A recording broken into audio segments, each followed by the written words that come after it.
foi aonde a coisa se escatenou mesmo, assim, um movimento enorme. Então, eu acho que todos esses envolvidos têm inteligência suficiente para superar essas pequenez e trazer uma solução que atenda ambas as partes. Porque ela é solução quando atende ambas as partes. Superar essa pequenez.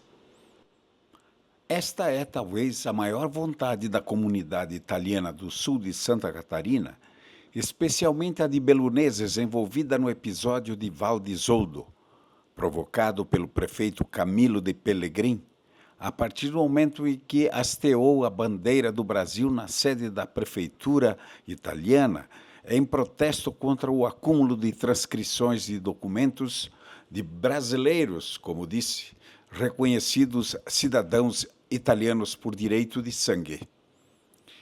Na sequência de uma série de matérias sobre o tema, Insieme hoje conversa com o arquiteto e urbanista Newton Bortolotto e com o padre Giliardi Cesconeto Gava, ambos envolvidos nos tratados entre as comunidades brasileiras e italianas. O primeiro foi agente consular honorário na região ao tempo dos primeiros entendimentos entre as duas comunidades, além de secretário de Planejamento de Nova Veneza. E o segundo, formado em Direito, além de secretário de Cultura de Nova Veneza, foi conselheiro do Comites Paraná-Santa Catarina antes de se consagrar sacerdote em 2022, hoje vigário em Uruçanga. O bate-papo sobre a crise provocada pelo caso Val di Zoldo aconteceu na presença do vice-prefeito eleito de Nova Veneza, Edésio Spilleri, e de seu assessor Realdino Busarello. Há uma saída para a crise? Veja o que dizem. O primeiro gemelágio foi em 92. 92, aqui. Foi 91 em Longarone. Então eu saí de Nova Veneza em 87, fui para Uruçanga e lá encontrei um território muito fértil nessa questão do resgate da cultura italiana. Tinha o falecido Edi, tinha um monte de pessoas que já queriam algo assim. E eu fui imbuído de fazer esse trabalho. Então eu fui contratado pela prefeitura e comecei a fazer os primeiros contatos com Longarone, em 87. Para provocar, saber, né, porque a maioria das famílias veio da região de Longarone, não é o caso de Nova Veneza, que foi uma colônia um pouco maior, mais diversificada e tal. Então, nós conseguimos atrair a atenção de Longarone para o gemelágio. E começamos, então, em 87, 88, e conseguimos assinar o gemelágio em Longarone, dia 6 de outubro de 91, e no ano seguinte, em Uruçanga, dia 26 de maio de 92. Mas teve uma delegação que veio de Longarone em 88, que era o prefeito de Ertocasso, Giovanni Canever, era o representante do prefeito de Longarone, Marcello Mazzucco, e outras duas famílias de sorveteiros já interessados em ver se aqui havia mão de obra para contratar.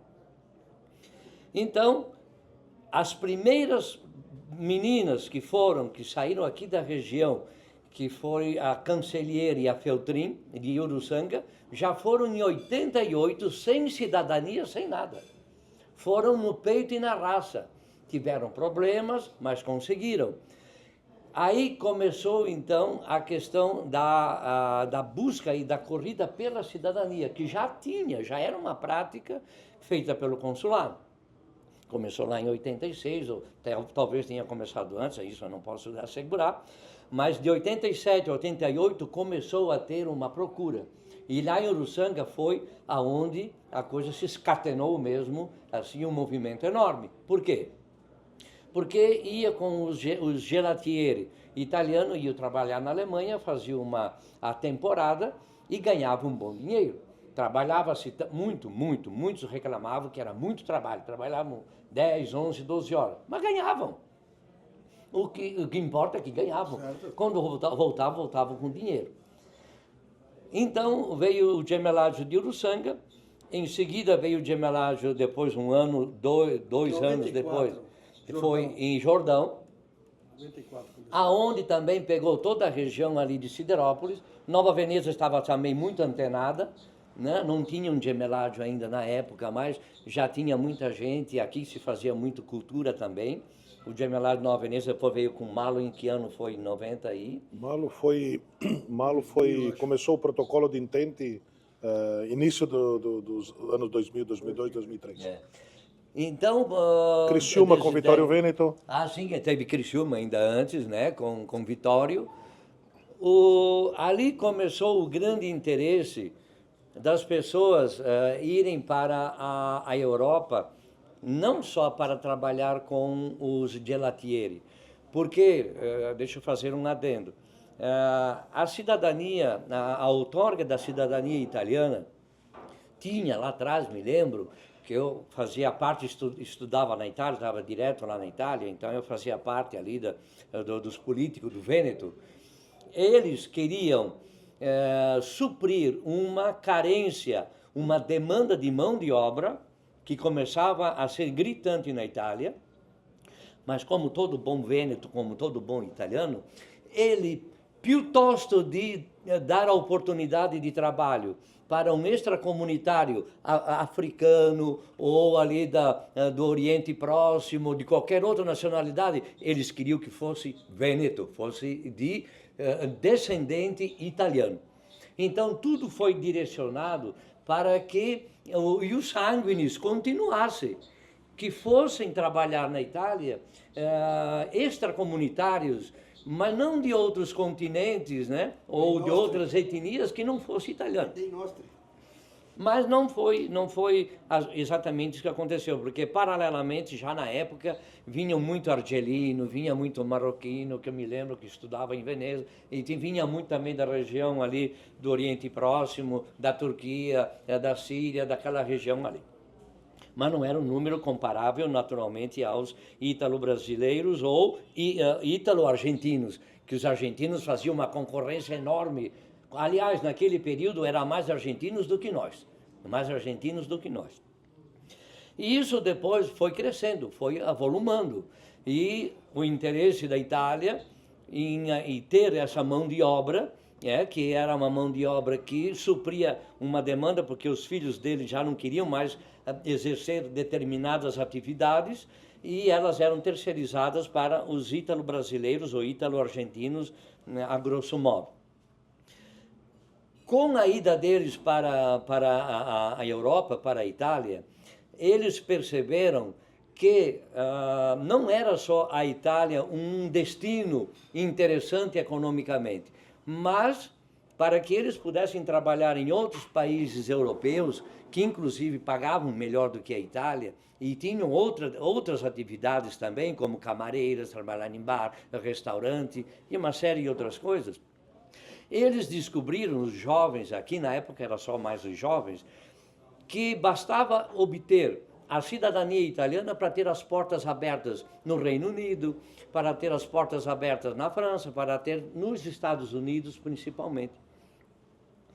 Aí começou uma outra época. O número de interessados aumentou vertiginosamente, criando problema para os consulados, criando problema para o governo italiano, mas contemporaneamente eles não estavam indo para a Itália, não estavam correspondendo com os anseios dos italianos, que era trabalhar dentro da economia italiana.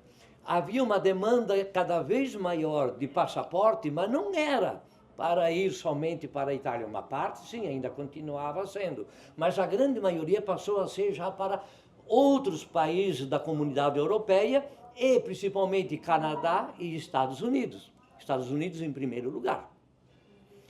E isso foi se desenvolvendo, foi aumentando, se avolumando sempre cada vez mais, e os consulados sempre com problema de estrutura, não podiam atender tudo, todo mundo tem pressa, todo mundo quer para ontem, Aí começou a demorar muito nos consulados, começou a aumentar muito, aí começou a criar um monte de problemas que chegamos até a situação que estamos hoje. Mas nisso passaram-se já 30, 35 anos, no mínimo, tá? No mínimo. Hoje, nós nos encontramos numa situação bastante complexa, onde nós temos vários pontos de vista. Tem a situação de quem é ítalo-brasileiro e mora aqui na América do Sul, mora no Brasil, que tem o seu interesse, tem o seu modo de ver, o seu modo de pensar, mas tem também quem mora na Itália, principalmente os prefeitos, que são os que têm que fazer a inscrição, né, no AIRE. Tem todo um processo a ser feito que demora, é custoso, com a demanda crescente e também a limitação dos consulados para desenvolver todo esse trabalho, deu-se a oportunidade para que terceiros também começassem a desenvolver o processo de cidadania. E começou a envolver um monte de outros profissionais, advogados, agentes, agenciadores, gente séria, gente não séria, gente com compromisso, gente sem compromisso, ou seja, no fim, tudo acaba estourando aonde? Lá no fim da corda. O fim da corda são os comunes, que é o último, depois do processo está todo pronto, ele faz a transcrição no AIRE. Que depois que você está inscrito no AIRE, você é um cidadão italiano, mas até chegar ali, o caminho é longo, é tortuoso, às vezes é lícito, às vezes é ilícito, às vezes você é acompanhado por pessoas sérias, às vezes não. A gente sempre torce para que seja com pessoas sérias, mas nem sempre é assim que acontece. E é bastante oneroso. É bastante oneroso, as pessoas pagam muito. Por quê? Porque o processo é oneroso. Envolve taxas, envolve trabalho de terceiros. Quem faz pela via indireta morando na Itália tem que viver um período lá, ele tem que ir lá, morar, tem que comprovar que mora lá para poder atender às exigências legais da lei. A lei é bastante complexa, ela é bastante ampla, ela permite uma série de situações. Ou seja, hoje, o que está acontecendo com alguns comunes na Itália, que sentem o peso desse problema, dessa corrida, tem que ser resolvido com muita propriedade. As pessoas têm que entender o que está acontecendo, tanto lá quanto aqui. Política e jurisdicialmente tem que se procurar as estradas mais oportunas ou melhor indicadas para a solução disso tudo. Porque senão nós não teremos um traguardo, não teremos um momento em que a situação... Porque a tendência é aumentar cada vez mais. Né? Vamos tomar exemplo de alguns comunes, como que está agora em voga, é o comune Val di Zoldo. Né? Um comune que tem 2.700 pessoas, uma prefeitura, uma estrutura hiper enxuta, não tem condições de atender, num período muito breve, todas as demandas, mas também não pode se negar em atender. Então, tem essa dicotomia, tem esse problema. E depois, né, Everton, uma questão também bastante, digamos assim, necessário frisar. Eu acredito que não é devido a um problema de ordem administrativa que também nós vamos jogar por terra toda uma história construída de unidade e de ligação entre o nosso povo aqui, né, a nossa região, com aquela região lá. Porque existe todo um caminho, uma trajetória de sucesso, né? Teve os percalços, mas hoje a gente celebra com alegria esse contato que foi conquistado. Nessa participação com o Neveton aqui foi bastante, deu uma panorâmica muito boa, né? Dos inícios da Dos inícios, eu acho assim também, Desidério. Primeiro, não é a grande maioria dos italianos que conhece também a nossa história de imigração aqui no sul do Brasil. Nós somos frutos de uma grande epopeia.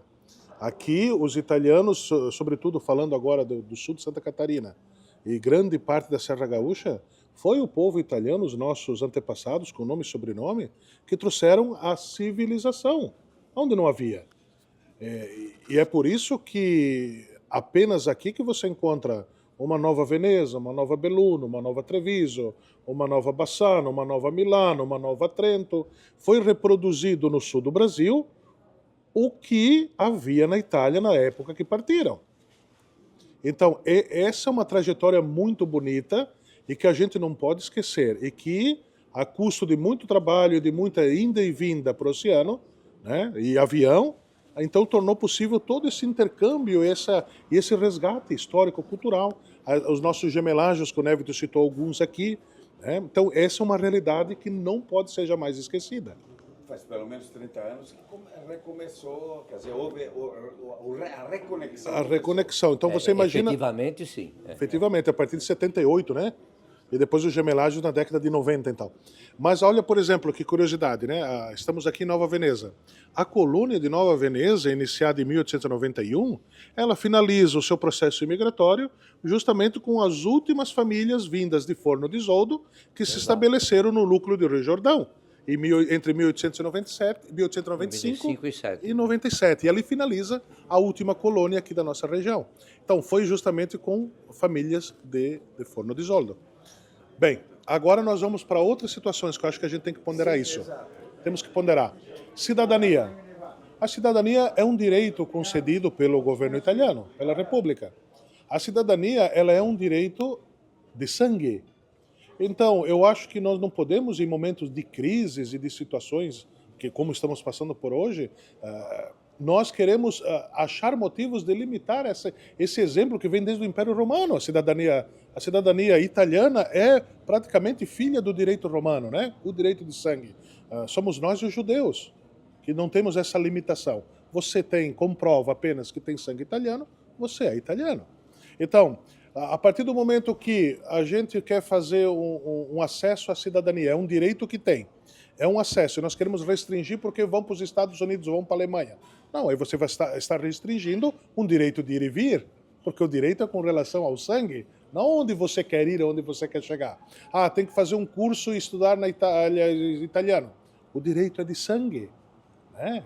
Então, o direito independe da língua, porque é de sangue.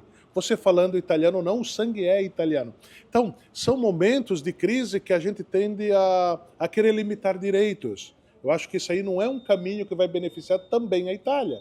No momento de crise demográfica, né, de inverno demográfico, o Papa Francisco fala muito disso.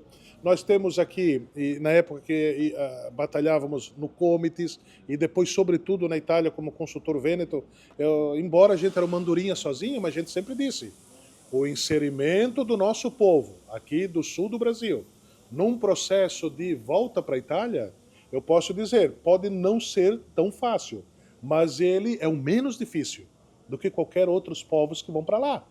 Então, o direito nós temos que pensar com muito carinho. Não é limitando que nós vamos melhorar também a situação futura da Itália. É uma construção que temos que fazer juntos. Agora, além do direito, então a terceira pontuação, o problema administrativo, que daí sim, a gente tem que ter solidários. Eu acho que, com relação a esse direito, agora a Itália também tem que criar novas alternativas de cunho administrativo para resolver essa situação. Eu até vou dar um outro exemplo, além do número que está entrando ali. Por exemplo, o direito, nesse caso ali, da eleição. Como é que fica o município que tem 2.000 habitantes e daqui a pouco tem 800 pessoas no exterior que tem o direito de votar para prefeito lá? É um ponto a ser ainda solucionado essa questão administrativa, né? Sim. Então, mas são fatores, como eu digo, são fatores que eu acho que juntos, com um bom debate, com boas argumentações, né, ouvindo falar todos os representantes, sobretudo da Itália, do campo da magistratura, da sociedade civil, dos prefeitos e do próprio Ministério italiano, das competências, mas eu acho que a gente tem que achar um caminho e uma solução para esse processo, para esse problema administrativo, sem ficar tolhendo o direito. O direito é fantástico, né? E a Itália tem que ser, a Itália nesse ponto ela sempre vai ser um farol, porque o direito veio de Roma. Eu acho que a gente não pode esquecer, e a Itália também não se pode apequenar quanto a isso, né? Ela é herdeira de um grande farol que é o direito romano, e o direito que tem livre acesso. Isso é positivo. Agora, vamos resolver o problema administrativo, que tem prefeitos que pedem socorro. Acho que ali é o caminho de uma solução que vai fazer bem para todos. O Estado não distribui os recursos que hoje arrecada e está entrando no campo do direito, de um direito que vai ser monetizado, quer dizer, vai ficar uma cidadania plutocrática, né? Como é que vocês veem isso? Eu acredito, eu vou dar a minha opinião, né? Depois vamos ouvir também. A minha opinião é o seguinte, a questão econômica ela vai até um certo ponto, porque também o próprio direito ele dá concessões a pessoas que são declaradamente pobres. Né? A nossa realidade não é feita apenas de pessoas bem-sucedidas che hanno trovato la cuccagna, hanno dei soldi e fanno la cittadinanza. Não, pelo contrário. Nós temos pessoas que têm esse direito e que também têm problemas econômicos. Né? Muitos também procuram justamente para ter uma vida melhor. O maior número voltando para a Península Itálica ou europeia que seja. Mas então eu acho que a justiça volta no campo da resolução no campo administrativo, inclusive judicial. Eu acho que não pode limitar esse direito, justamente para as pessoas também que podem ser comprovadamente, né, declaradas com insuficiência econômica. Então, vai ser por um viés administrativo resolver todas essas soluções. Você critica o business da cidadania, estão transferindo para o Estado esse grande negócio, não? É contraditório isso. É um contraditório, sim, porque é um business que está sendo transferido para o Estado, é uma fonte de receita para o Estado, né, suplantando um direito, né, que os sanguíneos têm de adquirir a própria cidadania. O Estado deveria ser parceiro num momento desse, né? Parece que o Estado está tentando dificultar para uma boa parcela que não vai ter condições. Começa a ter um custo muito elevado, há uma inibição não muito democrática, porque você, pelo impedimento, né, monetário, você vai ser seletivo. Passa a ser uma coisa um pouco seletiva. Então, eu acho que, como o padre Giliardi falou, a questão pecuniária ela tem seus limites também, né? É lógico que faz sentido em alguns momentos, mas também faz sentido ficar dentro de certos patamares que são admissíveis, que são, como é que eu vou dizer, cabíveis. Passando daí, passa a ser um business, passa a ser outra coisa que já não interessa mais às partes, entende?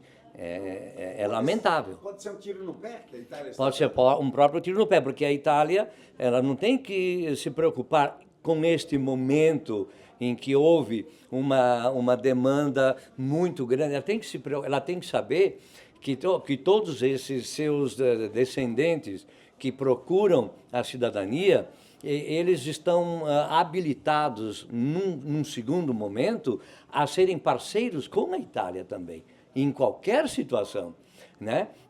Não só pelo fato de nós termos o direito legal que é outorgado pela própria Itália, pelo governo italiano, e os sanguíneos, mas também nós teremos a oportunidade de daqui a pouco ser parceiro, estar lá na Itália desenvolvendo atividades, desenvolvendo programas, desenvolvendo comércio, desenvolvendo a economia.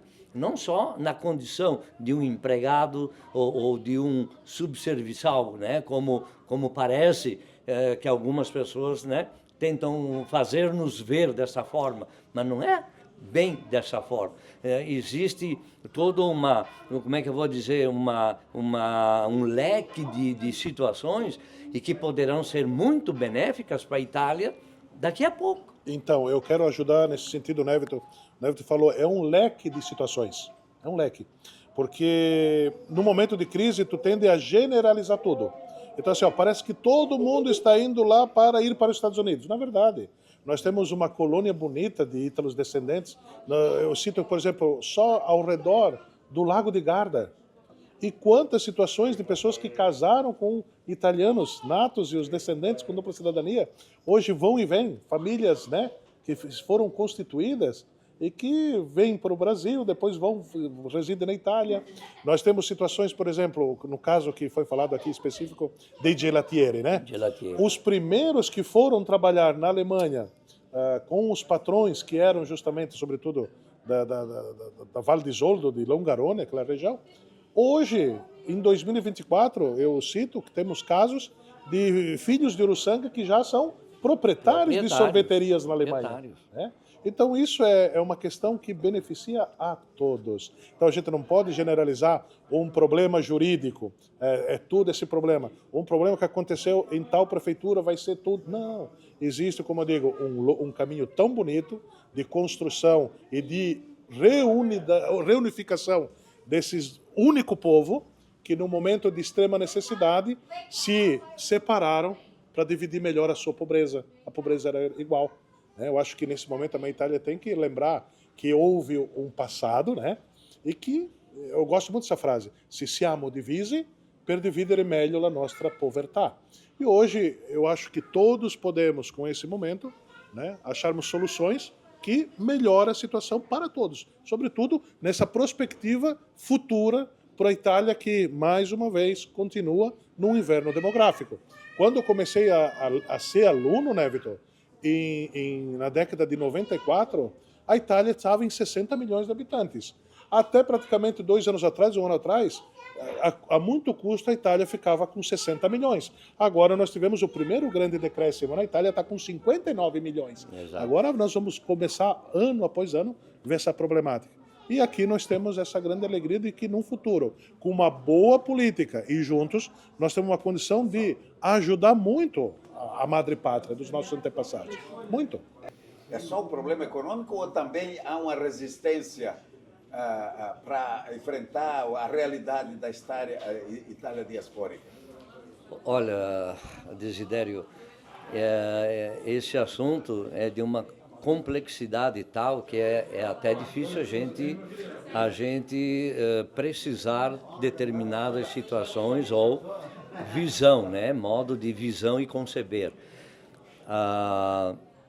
Com certeza, para podermos entender melhor, né? ou mensurar melhor toda essa problemática, nós deveríamos conhecer melhor também a situação estrutural e econômica de cada comune. Porque eu me refilto a pensar, a acreditar que um prefeito, por outros motivos que não sejam esse de limitação de pessoal, de limitação de estrutura, se oponha à outorga da cidadania ou crie resistência para fazer a transcrição no aire ou coisa do gênero.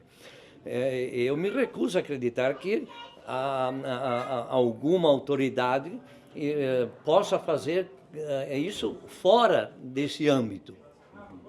Por quê? Porque essa Itália, essa diáspora, não, como você falou, essa Itália plural, ela tem que ser maior do que todos esses pequenos problemas. Ela tem que buscar de forma conjunta a melhor solução para não perder esta ocasião de ter todos esses seus filhos dispersi per il mondo que a amam e que gostariam de ter o seu umbigo novamente ligado à Itália, à nossa pátria-mãe, que é a Itália. Isso é muito importante. Então, eu acho que todos esses envolvidos têm inteligência suficiente para superar essas pequenez e trazer uma solução que atenda ambas as partes. Porque ela é solução quando atende ambas as partes. E vindo de encontro a isso, eu também digo o seguinte: se o sistema judiciário italiano está nessa situação, é questão de nós também vermos as estruturas consulares que já há quanto tempo a nossa comunidade italiana no Brasil vem falando da problemática da falta de funcionários. Se nós tivéssemos uma melhor condução, tempos, digamos assim, melhores, né, na realização da prática de cidadania, eu tenho certeza que essa problemática não estaria deste tamanho que está na Itália hoje.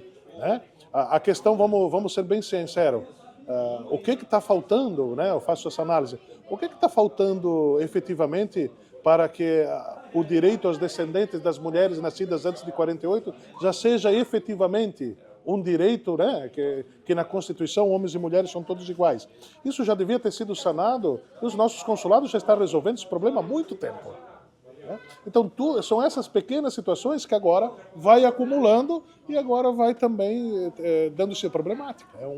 Isso nós temos que também voltar a fazer essa análise. Como é que está o nosso sistema, né, de consulado? Como é que está essa questão da prática? Por exemplo, assim, uma vez também no Comites eu citei isso. Desidério, primeiro lugar, uma questão cultural. Se eles não souberem isso também, o povo nosso brasileiro é um povo que culturalmente ele gosta do despachante. Nós fizemos isso até para o carro, para fazer emplacamento, isso, aquilo. Existe a cultura no Brasil de que eu pago alguém para fazer em meu nome. Terceirizar as ações. É cultural brasileiro a figura do despachante. Porque daí muitos também desconhecem a lei, né? É uma questão também de estudo, então a gente procura uma pessoa para fazer isso. Então acho que, em primeiro lugar, o governo e as autoridades italianas têm que entender essa cultura dos despachantes, que pode ser, inclusive, hoje na figura de um advogado que faz a prática, né? Mas assim, por exemplo, toda a nossa região italiana aqui, sobretudo de Santa Catarina, e do Rio Grande do Sul, nós já temos há muito tempo, junto com as universidades, livros e catálogos das famílias de imigrante. Então, por exemplo, eu dou um exemplo prático. Se tu pega a família Gava, a gente sabe que tem 5.000 descendentes de um antepassado. Eu acho que isso ali é muito mais fácil, com o mesmo documento, você saber que tem 5.000 pessoas que podem fazer parte dessa linha do Gava e se resolve um problema sem ficar procurando 10 anos. Eu acho que existem condições administrativas de tornar essa situação muito mais fácil. Mas é questão de coragem e de posicionamento, tomar atitudes novas em momentos novos. Vontade política, na verdade. Nós não podemos nos esquecer que no meio de todo este apanágio aqui tem a questão política. Que lá dentro do parlamento, não é que todos os parlamentares, seja no Senado quanto na Câmara, eles estejam preocupados, ou isso faça parte, né, ou eles entendam disso, entende? Então, é uma situação que afeta especificamente algumas regiões na Itália, muito mais do que outras. Né? É muito forte no Trivêneto, e como tem também na região da Calábria, como naquela que também houve muita né, na Campania, Calábria também houve muita imigração, mas outras regiões da Itália é menos. Então, quando o problema ele passa a ser dentro do âmbito político, temos que entender o que se passa na cabeça dos parlamentares, né? De que forma eles veem isso, de que forma os italianos, que não tem nada a ver com isso, de que forma eles veem isso, porque o político ele está de olho em todas as facetas, né? O que dói muitas vezes é você ouvir o que a gente ouviu recentemente, depois ele parou de falar, por exemplo, o vice-primeiro-ministro, vamos abstrair de que partido seja, ele se referiu à questão por mais freios, por mais vigilância sobre os sul-americanos. Quer dizer, o que denota um certo preconceito contra o fato de sermos do terceiro mundo, ou já nem somos mais do terceiro mundo, não sei como é que é. Mas, de qualquer forma, não há um tratamento. Se fosse norte-americanos, nós sabemos que o tratamento não seria esse. Seria outro. Ou seria, até a gente teve pessoas que tomaram isso como uma ofensa. Aí vem o prefeito de Val d'Isoldo, por causa de um problema talvez muito local, muito pessoal, muito daquela comune, acaba generalizando também, brasileiros aqui estão tomando conta, né? De que forma nós poderíamos contribuir para desatar esse nó? Essa que é a grande questão. Essa é uma pergunta bastante difícil. Primeiro, eu gostaria de saber por que que essas pessoas, né, nos atribuíram esse desqualificativo. Quais são as motivações? Porque de graça, imagino que eles não tenham dito isso. Ou eles tenham pego isoladamente, é óbvio que nesse universo de interessados e de pessoas que fazem parte de um processo de cidadania, há elementos de mau caráter, há problemas, mas não pode falar de um erro um facho. Né? Então vamos resolver isoladamente esses problemas e vamos olhar a parte meio cheia do copo e não a meio vazia, entende?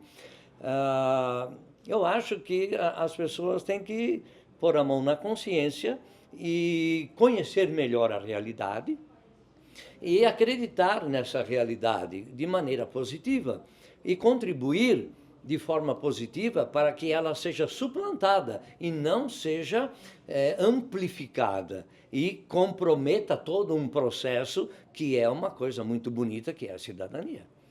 Então, para nós é um pouco triste ouvir isso, nos colocarmos praticamente todos, né? E quando fala dos sul-americanos, fala dos brasileiros e argentinos, mas nesse momento parece que a situação se agravou um pouco mais no que se refere aos brasileiros, principalmente por casos pontuais, né?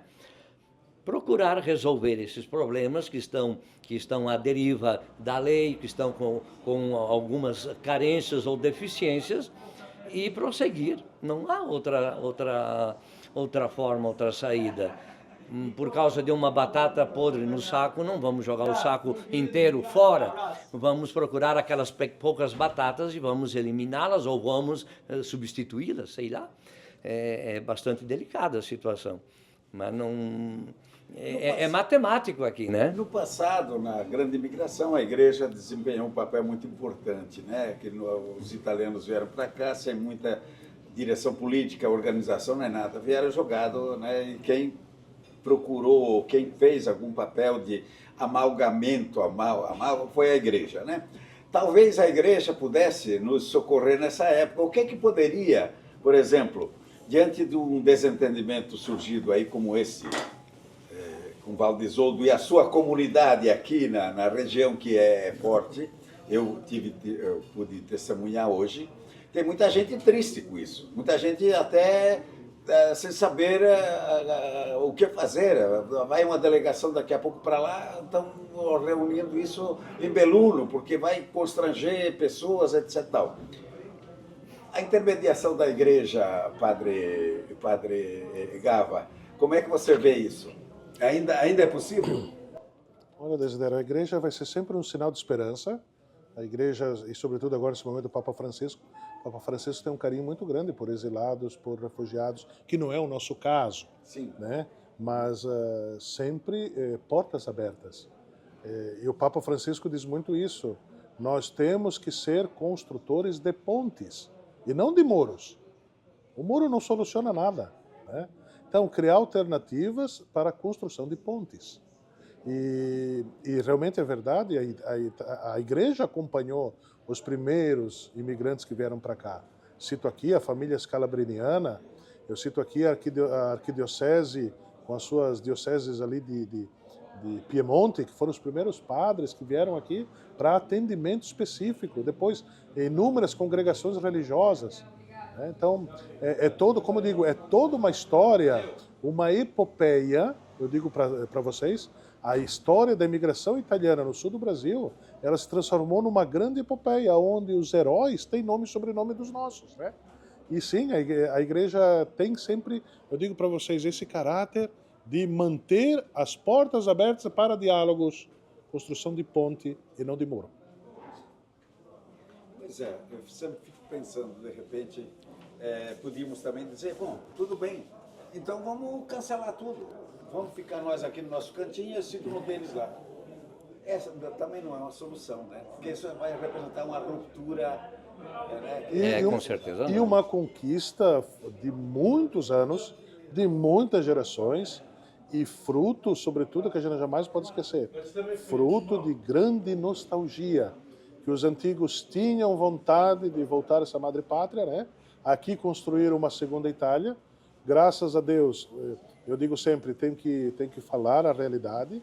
Nós estamos numa região, coincidentemente ou não, a mais desenvolvida do Brasil. Aqui existe, se destacasse o sul do Brasil, na minha época que eu estudava, lecionava geografia, o produto interno lordo era como Luxemburgo, rédito pro capita, né? Era equivalente a um país como Luxemburgo, na Europa. Então, assim, não é só nós, os nossos pobres, batendo a porta dos primos ricos, não. Aqui nós temos várias histórias de sucesso. Eu acho que as câmaras de comércio devem ser ouvidas sobre essa realidade. Eu acho que as questões ali que me foge agora a palavra, mas dentro das câmaras legislativas nossas, nós temos ali os parlamentares, Brasil e Itália, né?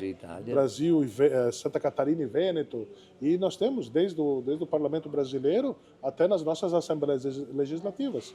Né? Então, é caso de sucesso. Mais uma vez eu repito, eu acho que não é na construção de muros que os dois lados vão ganhar, mas sim na resolução desse problema administrativo, sem querer tirar muito esse direito de cidadania. Que pergunta o senhor faria para o prefeito Camilo de Pellegrini? O Camilo Pellegrini eu conheço pessoalmente, né?